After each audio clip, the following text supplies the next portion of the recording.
So we'll get to football in a minute because this is Quick Slant from the Daytona Beach News Journal and the St. Augustine Record. Every week we're breaking down the biggest games in high school football around the area. But Chris Boyle saw something pretty interesting happen on Friday at the DeLand game. Well, what happened was like a subdued celebration for Rick Darlington for his first win. Like a happy birthday announcement for Javon Ross, who scored 4 touchdowns in that game. And then there was a proposal on the 22-yard line, a wedding proposal, which is an engagement. So congratulations to assistant coach Logan Halleck and his girlfriend Raina Hurt. Pretty memorable moments. That was the first time in my career that I've encountered a post-game proposal. So, I thought it was pretty neat, and I kind of included it in my story because, how often is that going to happen? That is electric city. And with it only being week 2, I don't know what happens the rest of the year, but I want to find out. Now we're going into... Stay tuned. Yes, correct. So now we're going in to this week, and we have action Thursday through Saturday. We've got 2 Thursday games, New Smyrna Beach and Central Florida Christian Academy, and then Creekside and Glen Academy.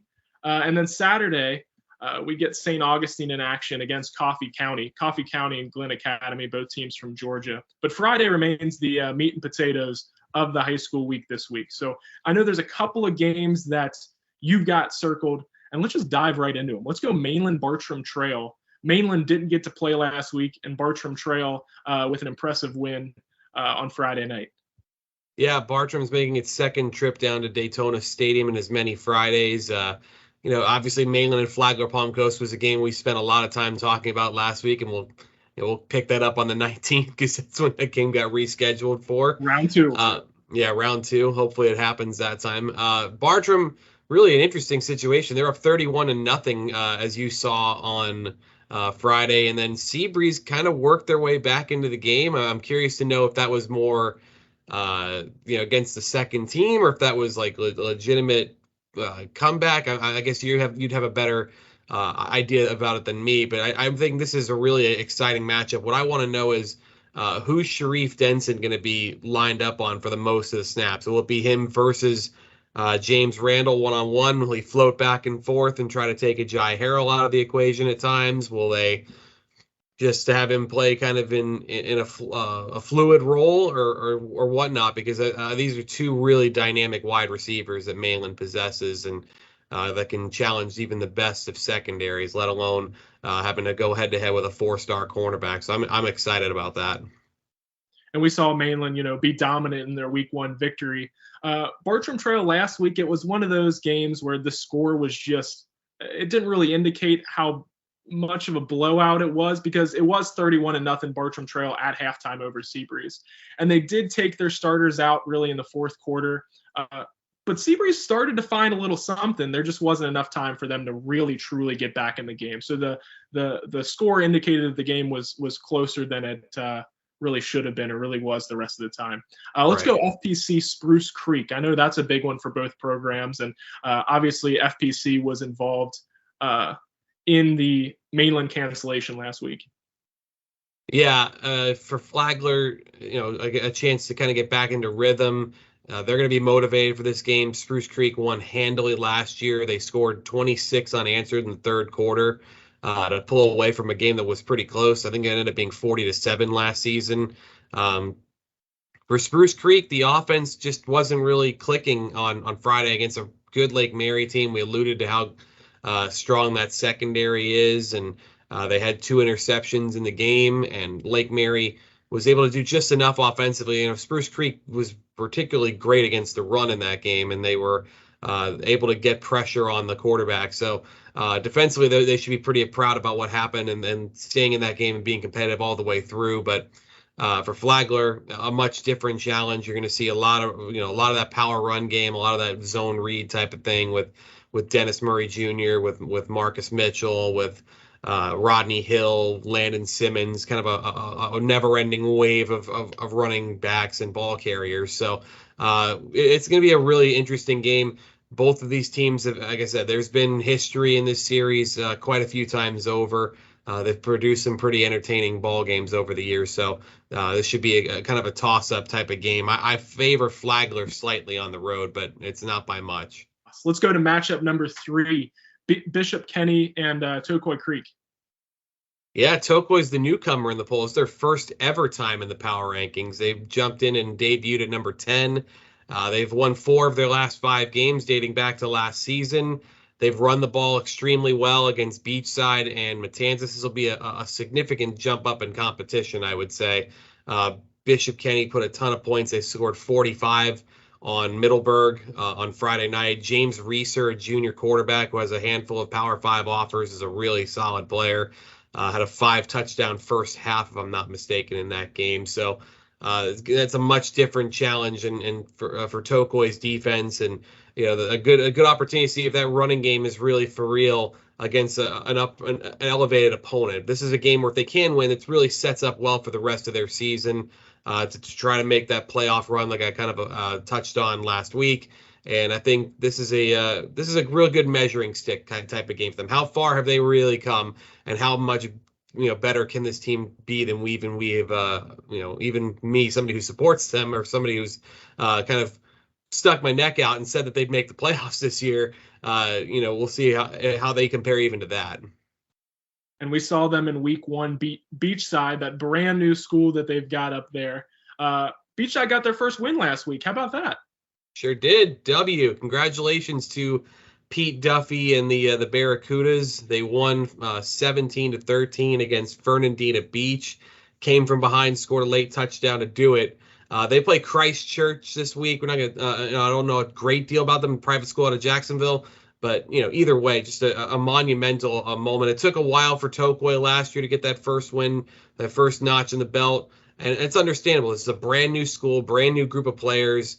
That really has only been working together since about May, give or take. So it does, yeah. It takes time to build that chemistry to really kind of hit your stride. But a great result out of the gate for them, and hats off to them to be able to celebrate a win close to home, not quite at home.